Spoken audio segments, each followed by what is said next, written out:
gusto ko ang pamamahala ni Tatay Digong kesa sa ngayon. Hindi ka makakabili ng murang ulam, mahal na lahat. Dati nakakain mo ang mga pagkain na gusto mo. Ngayon, titingin ka muna. Yun. Maganda sinabi ni Lea Tawa-Tao, dapat maintindihan ng mamamayan na ang issue ay patungkol sa EJK versus Duterte, hindi Marcos versus Duterte. Totoo Ibang po usapin yan. po yun. Opo, totoo po yan. At saka yun naman talaga yung nangyari, yung dahilan bakit napunta ng ICC ang isang tao. Hindi po tayo tumitingin sa kung sino mang personalidad yan, kundi ang dahilan Kasi bakit. pwedeng pareho rin ang nangyari, partner, kung hindi naman si Pangulong Marcos ang Pangulo ngayon. Oo. Diba?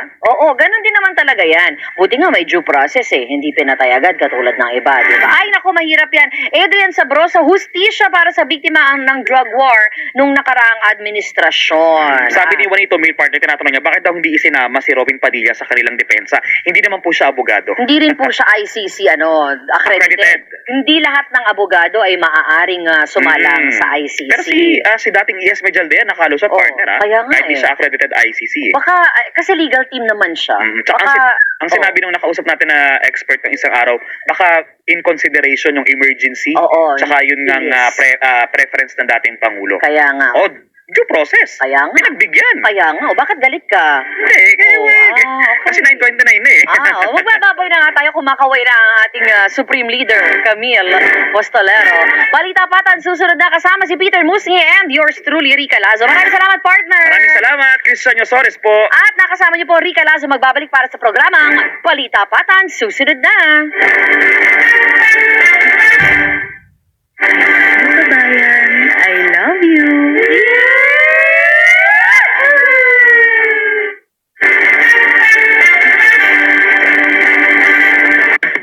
Nagbabalita, nagseserbisyo. Dito po ang Teleradyo Serbisyo at Radyo 630. Ang nakikinig, nagmamahal sa lahat ng Pilipino. Teleradyo Serbisyo, dito tayo nagtutulungan. Ito ang puntahan ng bayan. Ito ang puntahan ng bayan. Ito ang puntahan ng bayan. Ito ang puntahan ng bayan.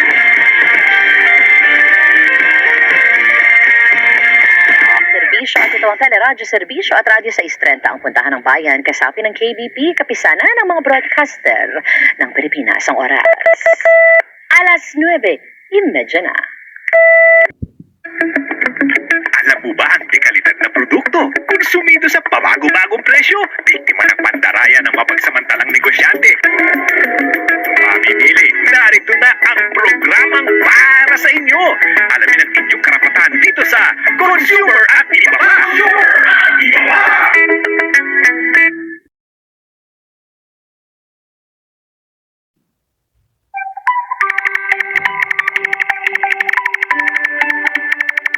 Para sa ating mamamayang Pilipino, para iwas daya dapat wais at alisto.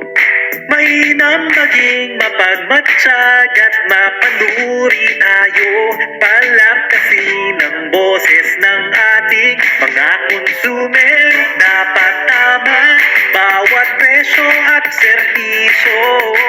Produktong pasado, lalo ang mga pangunahing bilihin. Ang kalidad ng mga produkto at serbisyo ay pangalagaan ng lahat. Tayo ay panalo. Layunin ng DTI ito.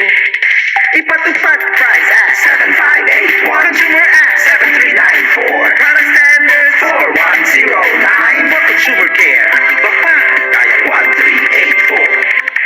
Ipalaganap, karapatan at tungkulin.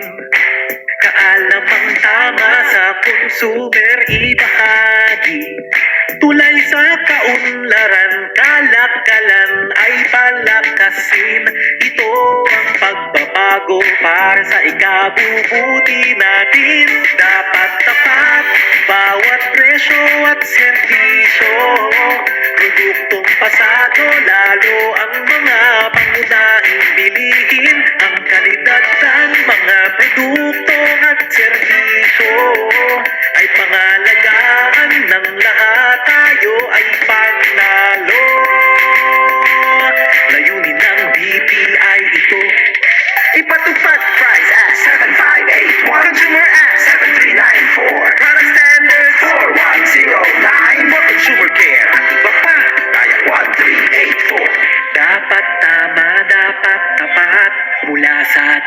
DTI ito.